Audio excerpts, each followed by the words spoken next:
ইতিহাস বিকৃতি শুধু একটি তথ্যগত ভুল নয়, এটি এক ভয়ঙ্কর নৈতিক অপরাধ। কারণ ইতিহাস মানে শুধু অতীত নয়, এটি একটি জাতির আত্মা, সংগ্রাম এবং ভবিষ্যতের পথনির্দেশ। বিশেষ করে বাংলাদেশের স্বাধীনতা ইতিহাস, যেখানে ৩০ লক্ষ শহীদের রক্ত, ৩ লক্ষ মা বোনের সম্ভ্রম এবং কোটি মানুষের ত্যাগ জড়িত, তার বিকৃতি করা মানে সেই আত্মত্যাগকে অবমাননা করা, জাতির আত্মপরিচয়কে অস্বীকার করা।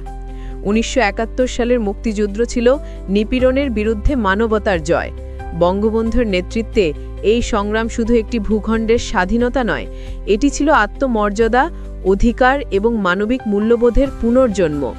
এই স্বাধীনতার সঙ্গে অন্য কোনো বিষয় বা ব্যক্তি বা দলকে তুলনা করা শুধু অজ্ঞতা নয়, এটি অকৃতজ্ঞতার চূড়ান্ত প্রকাশ।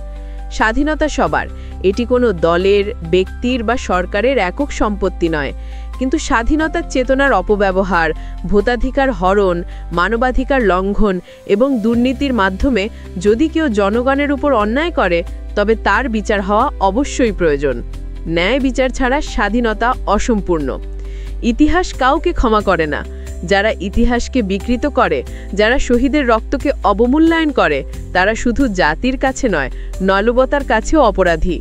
পৃথিবীর কোনো সভ্য জাতি ইতিহাস বিকৃতিকে ক্ষমা করে না, বরং তা চিহ্নিত করে, সংরক্ষণ করে এবং ভবিষ্যৎ প্রজন্মকে সতর্ক করে।